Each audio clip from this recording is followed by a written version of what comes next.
하갈을 첩으로 얻는 아브라함. 아브라함은 하나님께로부터 상속자에 대한 약속을 받았을까요? 못 받았을까요? 계속 받았습니다.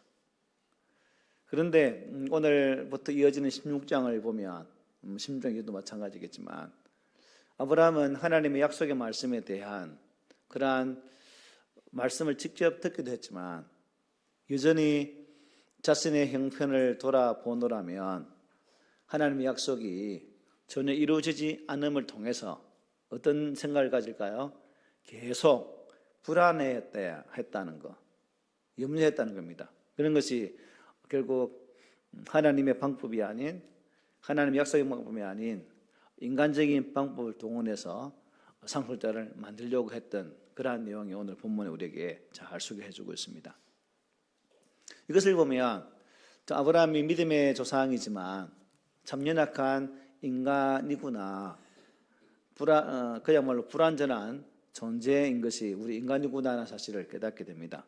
따라서 인간은 언제나 실수하는, 그리고 그러한 인생 속에는 항상 잘됨도 있고 못됨도 있는 그런 부침이 있는 그러한 모습을 잘 볼 수가 있습니다.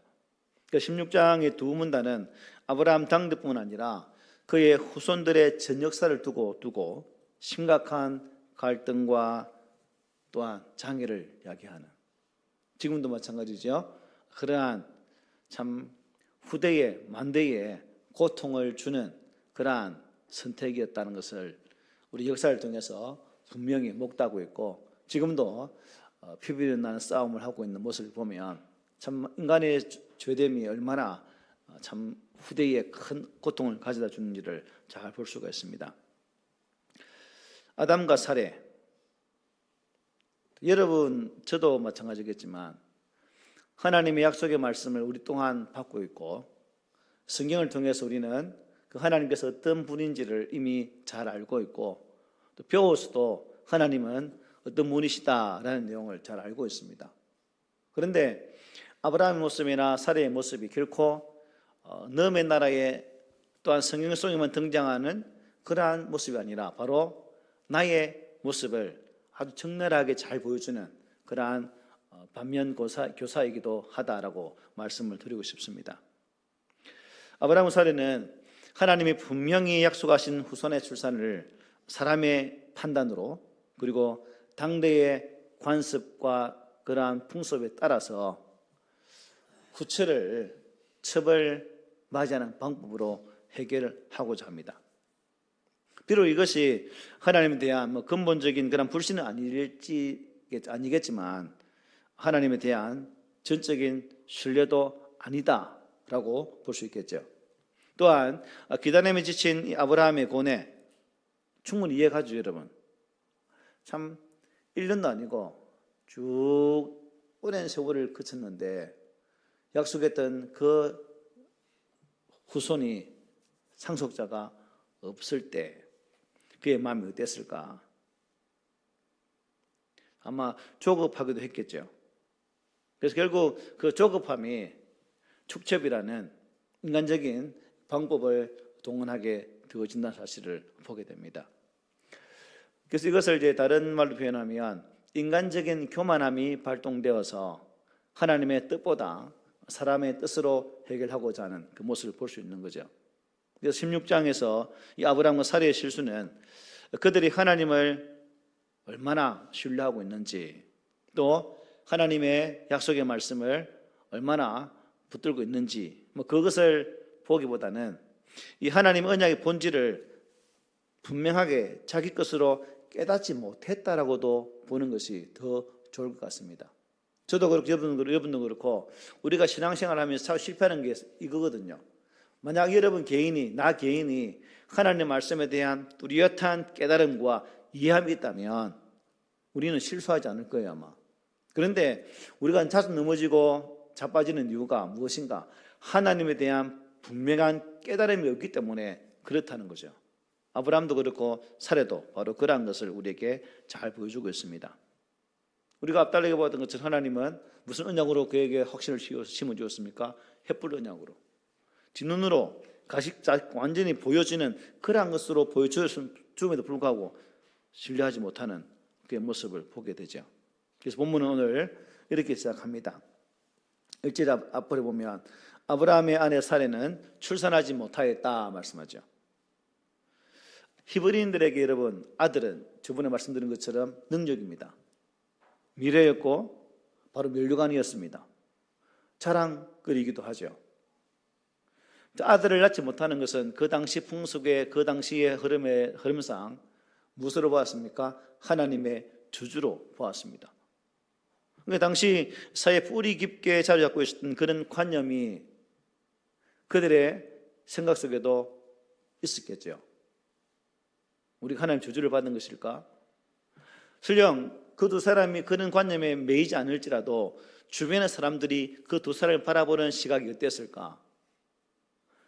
이방인들이 보았을 때 하나님을 믿는 사람인데 하나님을 따르고 있는 백성이라고 말했는데 왜 저들에게는 우리와 같은 이러한 복이 없을까? 라는 시선도 아마 있지 않았겠습니까? 그래서 이런 사회 분위기 속에서 넉도록 아이를 낳지 못했다는 거예요. 보통 걱정거리가 아닙니다. 여러분 나이가 60이 넘어가는데 애가 없다 생각해 보십시오. 오늘 성경 속에서 나이 말고 오늘 우리 시대의 나이로. 근데 하나님은 60세인데 곧 아들 줄게 이런 말씀하는 거예요. 계속. 이게 신뢰가 되겠습니까? 똑같죠. 그런데 계속 하나님은 약속을 주시는 거예요. 야 준다. 약속을 받을 때마다 기뻤겠죠. 속에 각 차있던 그 무엇이 뻥 뚫리는, 채정이 뚫리는 뭐 그런 기쁨도 있었겠죠. 문제가 뭡니까? 그런데 언제? 하나님 언제입니까? 그냥 시간만 쫙 흘러가고 있는. 그럼에도 불구하고 아브라함은 어떤 사람입니까? 하나님을 믿는, 여호와 하나님을 믿는 믿음의 사람이에요. 우상 숭배자들의 땅에서 나그네로 살고 있는 집안입니다. 당연히 모범을 보여주어야 할 그들이었죠. 그런데 복은커녕 저주받는 삶을 살고 있으니 얼마나 답답했겠습니까? 그를 지켜보는 사람들의 시선, 여러분 그 눈초리가 얼마나 따가웠을까요? 뒤통수를 푹푹 찌르는 그 가시 같은 눈동자들의 그 모습이 얼마나 부담스럽겠습니까? 계속 2절 말씀 한번 보십시오. 그에게 한 여종이 있었다. 그런데 그 사람이 어떤 사람이라고요? 애굽 사람이요 이름은 하갈이라는 말씀이에요. 여기서 우리는 창세기 12장으로 한번 들어갈 필요가 있겠죠. 하나님께서 갈대아 우르에서 아브라함을 이끄시고 그들을 약속의 땅으로 인도하십니다. 그런데 그 땅으로 내려온 이후에 그 땅에 기근이 임하게 되죠. 그 기근 때문에 아브라함 일행은 애굽으로 내려가게 됩니다. 그런데 애굽에 있어서 참 두려운 게 뭐냐? 너무나 잘생긴 자기 와이프 사레입니다. 이 문제를 어떻게 할까? 이방 땅에서 이방의 나라에 와서 자칫 잘못하면 죽을 수도 있고 우리의 가정이 풍비박산이 날 수 있는 그러한 아주 위험한 상황인데 아브라함 머리에 스치는 것은 그래 누이라고 하자. 아니나 다를까 아브라함 판단이 그야말로 딱 맞았습니다. 애굽 사람들은 사례를 보고 뿅 갔습니다. 임금도 그렇고 일반 사람도 그렇고 왕까지도 그야말로 띵 되어지는 그런 상황입니다. 그러니까 누이라고 하니까 그 사례를 들여서 자기의 첩으로 삼고자 하죠. 그런데 하나님께서는 그 상황 속에서 그냥 멈춰서 바라보시는 하나님 아니라 그 사건 속에 직접 개입하셔서 사례의 문제를 해결하시고 애굽 왕과 그의 가족, 그 나라에 심각한 심판을, 징계를 내리시는 장면을 우리가 12장을 통해서 보았습니다.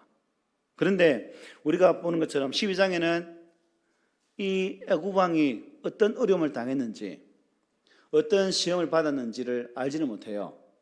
그런데 20장에 보면 또 동일한 장면이 펼쳐지게 되죠. 그랄 땅에서 그랄 왕 아비멜렉을 통해 또 애굽에 있었던 그 내용과 동일한 사건이 벌어집니다. 그때 하나님께서 그 꿈에 이렇게 말씀하죠.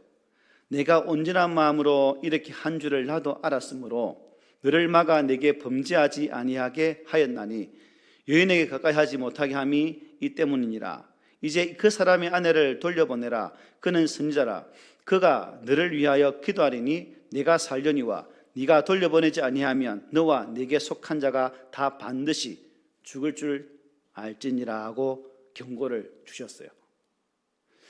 직접 당할 수밖에 없는 그러한 가시적인 재앙은 내리지 않았습니다. 경고하는 선에서 그치셨죠. 고의로 저지른 죄가 아니기 때문에 아마 이런 말씀을 주신 것 같습니다. 여기서 우리는 아주 납득하기 힘든 부분이 있죠. 이 사건의 원인자, 제공자는 누굽니까? 아브라함이죠. 그런데 하나님은 아브라함에게 이 사단의 내용에 대한 책임을 묻지 않으시고 그 땅에 있는 왕에게 이 책임을 물으시는 모습을 보게 되죠. 실수는 아브라함이 했지만 그의 아내에 대한 권리를 스스로 포기했지만 아브라함에게 이 문제를 물었지 않고 그 왕에게 물었다는 사실입니다. 비록 이 왕들에게 경고하는 선에서 그쳤지만 그들에게는 이것은 재앙이라고 표현할 수 있겠죠. 감당할 수 없는 두려움이 몰려왔겠죠. 어떤 재앙이 내게 임할까? 라는 공포스러움도 막 몰려왔을 것으로 보여집니다. 간담이 서늘하겠죠. 내가 죽겠나? 죽을까? 그러니까 결국 누굴 포기합니까? 사례를 포기할 수밖에 없는 그런 상황입니다. 그래서 황급히 돌려보내죠. 문제는 그냥 돌려보낸 것이 아니라 은금을 많이, 또 짐승들을 많이, 또 사람 종을 딸려 보냈다는 겁니다. 그래서 창세기 17장에 이렇게 말씀해요.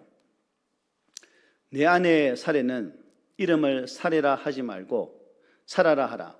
내가 그에게 복을 주어 그가 내게 아들을 낳아 주게 하리며 내가 그에게 복을 주어 그를 여러 민족의 어머니가 되게 하리니 민족의 여러 왕이 그에게서 나리라. 이 말씀을 주셨다는 거죠. 하나님께서. 근데 사례는 장차 약속의 자녀를 낳을 여러 민족의 어머니라는 겁니다. 만약 이 사건 속에서 그냥 아비멜렉이나 애굽의 왕의 처벌로 끝나버렸다면 이 약속의 말씀이 실현될 수 있겠습니까? 불가하죠. 그래서 하나님께서는 여기에 개입하셔서 이 사건의 문제를 해결하여 주셨다는 겁니다. 그러니까 아브라함 편에서 보면 뭐예요? 일방적인 은혜입니다. 일방적인 은혜. 자신이 감당해야 될 실수를 하나님이 대신 다 감당해 주신다는 거죠. 참 이기적이었고 자신밖에 몰랐던 아브라함. 결국 우리도 이기적이고 나밖에 모르는 그런 삶을 살고 있죠. 그럼에도 불구하고 수없이 많은 연약함과 실수와 죄악 가운데 있지만 하나님은 우리를 멀리하지 않으시고 예수를 통해서 부르셔서 구원의 자녀로 삼으셨다는 사실이 아브라함뿐만 아니라 우리 또한 그 은혜 가운데 있다는 사실에 감사할 수밖에 없는 거죠. 그래서 하나님께서 붙잡아 주시지 않았다면, 하나님께서 그들을 지켜주시지 않았다면, 또 실수를 수습해 주지 않았다면 아브라함이 거기까지 올 수 있겠습니까? 아니 우리가 또한 지금 현재의 위치까지 올 수 있었겠습니까? 똑같죠. 그래서 여기에서 참 애굽의 왕이 아브라함과 그에게 많은 선물을 주었는데 오늘 본문에 등장하는 첩으로 등장하는 누구? 하갈. 어디 사람이에요? 애굽 사람이죠. 이 하갈을 설명하기 위해서 내가 12장까지 갔다가 17장 갔다가 20장 갔다가 그러니까 선물이 이 사람이다라는 것을 추론하기 위해서 이렇게 잔소리를 좀 했습니다. 어쨌든 이 하갈이 그렇게 해서 아마 사례의 몸종으로 있는 것 같은 것으로 보여집니다. 그리고 2절 상반절 볼까요? 사례가 아브라함에게 이르되 여호와께서 내 출산을 허락하지 아니하셨으니라고 말씀하죠. 여러분 사례를 한번 보십시오. 잘하는 짓이에요? 못하는 짓이에요? 우리는 알고 있습니다. 아주 못하는 짓이다. 여호와께서 어떻게 했다는 겁니까? 자신의 출산을 허락하지 않고 있다고 딱 잘라서 말합니다.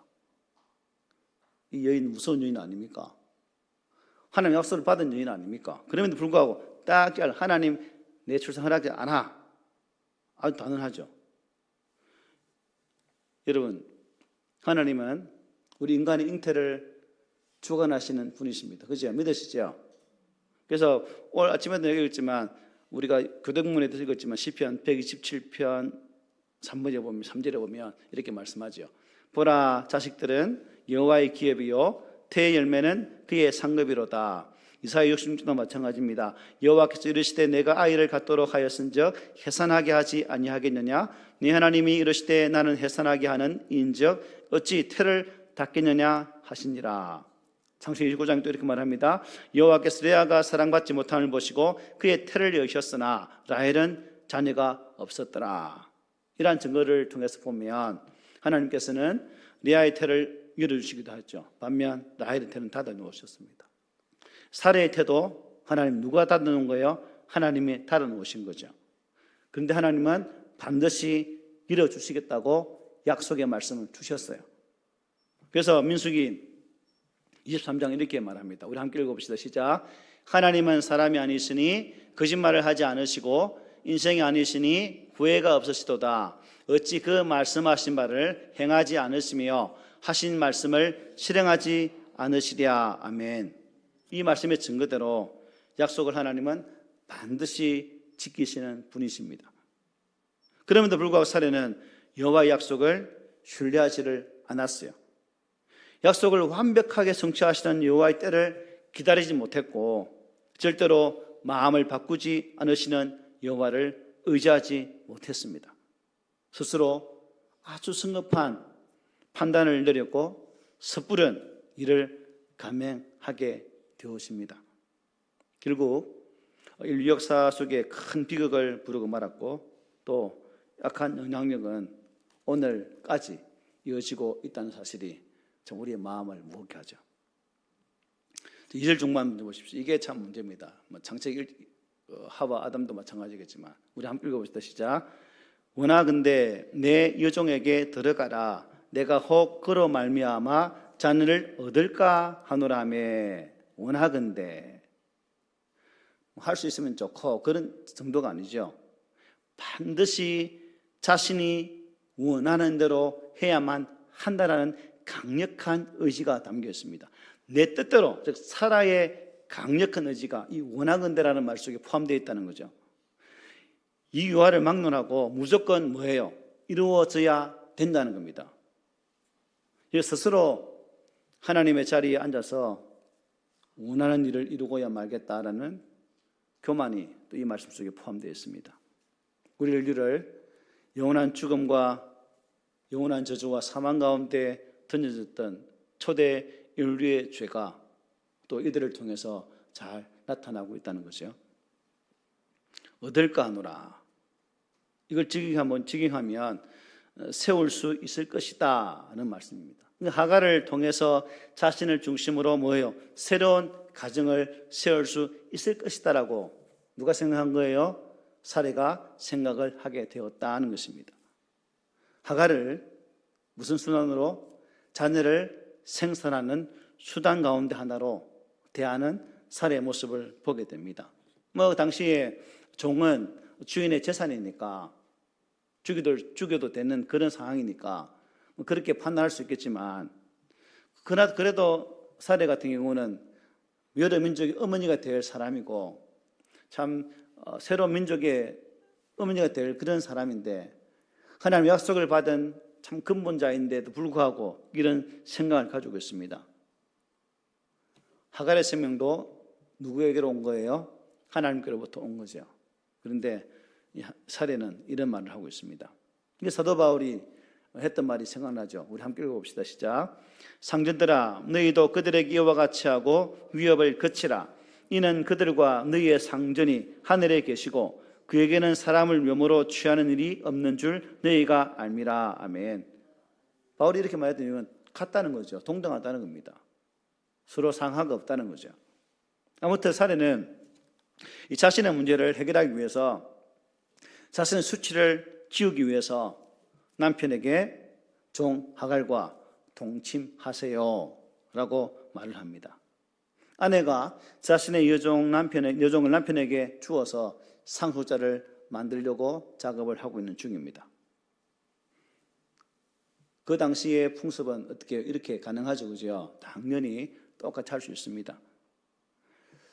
이때 태어난 아이는 여종의 아이가 아니라 누가 아이가 되는 거예요? 아브라함의 아이가 되는 거죠. 사레의 아이가 되는 겁니다. 사레의 아이가. 그렇기 때문에 컨셉적으로는 사레의 행동에 문제를 제기할 수가 없죠. 오히려 아주 자연스러운 그러한 행위였습니다. 아마 우리를 어릴 때도 그런 것이 있은 것 같아요. 형제 집안이 있으면 아들이 없으면 큰 집이나 작은 집에서 아들을 어떻게 뭘 줍니까? 양자로 주는 경우도 있었잖아요. 우리 옆집에 태권이 형이 그런 경우죠. 이름도 기억납니다. 작은 집 장남인데 큰 집에 종손집에 아들이 없어요. 그분이 그 집 양자로 들어가서 장남으로 이렇게 아이 와서 살더라고요. 저도 자칫 잘못했으면 우리 작은 집에 양자로 갈 뻔했습니다. 안 가기 잘했죠. 어쨌든 그런 경우가 있다는 거죠. 자, 하나님의 약속을 끝까지 신뢰하지 못하는 사례. 당연히 기다릴 수 있는 그 기다림으로 있어야 되지만 그렇지 못했다는 것입니다. 하나님께서 정하신 일부일치의 제도를 완전히 또 망가뜨리고 하는 그 장면을 우리가 이것을 통해 보게 됩니다.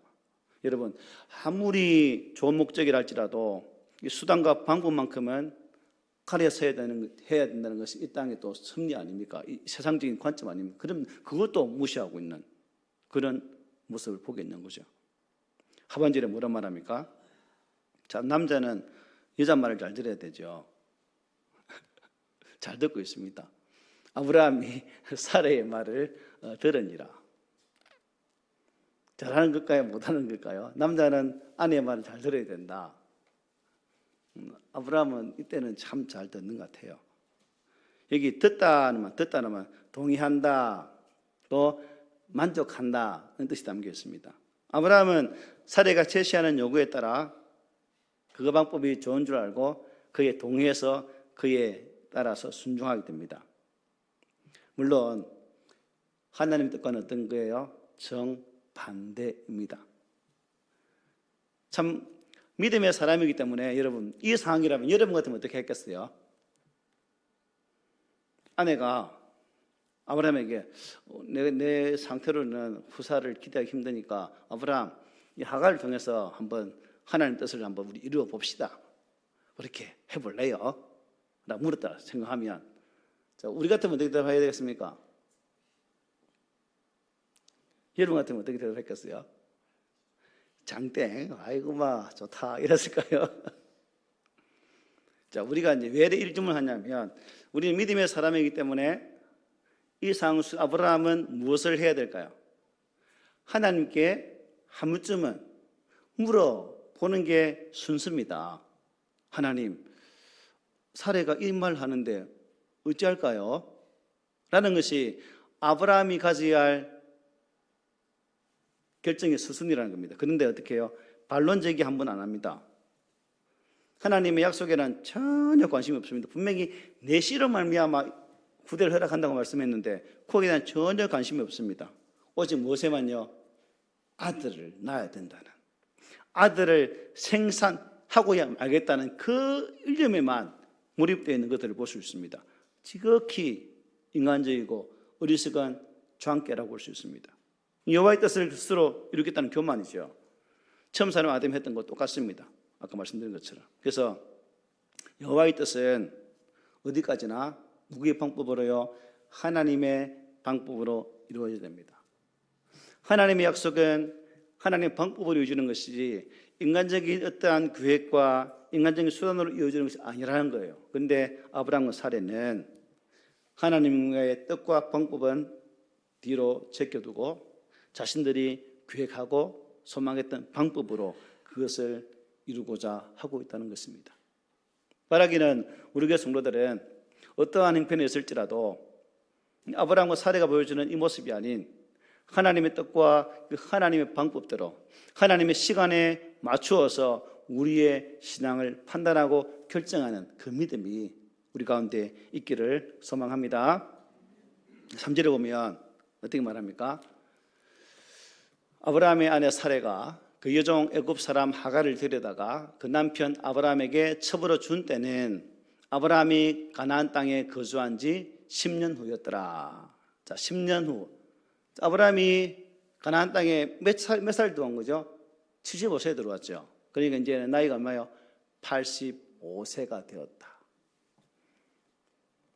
10년이니까 강산도 변했는데, 그죠? 아브라함 사례 입장에서는 강산이 한 번 변할 동안 하나님, 우리 집에는 강산 1도 안 변하고 이게 뭡니까? 이렇게 말할 수 있겠죠.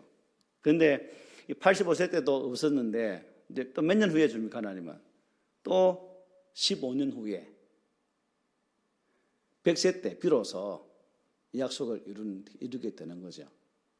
참 25년을 기다려야만 하는, 지금 결과론적으로 25년인데 어쨌든 그 많은 시간을 기다렸던 두 사람, 참 침이 바짝바짝 마른 것 같습니다. 어쨌든 100세 때 어쨌든 여호와 약속이 완벽하게 성취되기까지 25년이 걸립니다. 하나님의 약속을 믿고 의지하면서 신뢰하며 기다린다는 것이 절대로 뭐 쉬운 것이 아니다 하는 거죠. 참 어렵다. 신앙생활을 하는 것이 참 어렵다. 그래서 예수님께서는 뭐라 말씀하셨어요? 자신을 따르겠다고 말하던 사람들에게 나를 따르려거든 뭐라고 말씀하셨어요? 매일 자기 십자가를 지고 나를 따르라고 말씀하셨어요. 여러분의 삶의 자리에 있는 것을 스스로 지고 하나님의 말씀 앞에 서서 그 말씀이 이끄신 대로 나아오라는 것이 우리 예수님의 말씀이셨다는 거예요. 그렇다면 오늘 우리는 과연 어떠한가? 나는 어떠한가? 여호와의 약속이 끝도 없이 지체되고 있을 때 과연 나는 어떠한 반응을 보이고 있을까? 자신의 말과 뜻과 방법을 철저하게 내려놓는 그런 신앙생활을 하고 있는가? 하나님께서 당신이 약속하신 것을 완벽하게 이루어 주실 줄 때까지 믿음으로 잘 기다리는 삶을 나는 살고 있는가? 아니면 내가 원하는 바를 이루기 위해서 하나님의 약속은 잠시 뒤로 하고 어리석음을 범하고 있지는 않은가? 하나님께서는 사례처럼 아브라함처럼 수시로 당신을 떠나 이기적인 삶을 사는 그 상황 속에서도 참 우리 하나님은 더 인내하시죠. 참아 기다리시는 하나님. 그래서 하나님을 우리가 믿는 것 같습니다.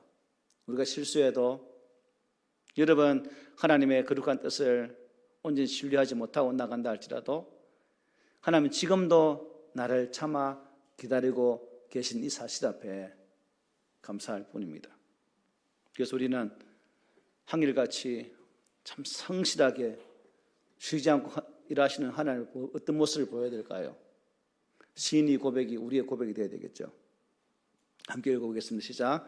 감사로 제사를 드리는 자가 나를 영화롭게 하나니 그의 행위를 옳게 하는 자에게 내가 하나님의 구원을 보이리라. 아멘. 이 고백대로 여호와께서는 우리들이 감사하는 마음으로 제물로 바칠 때 영광을 받으시고 또한 하나님의 구원의 은혜를 우리에게 넉넉히 베풀어 주신다는 사실입니다.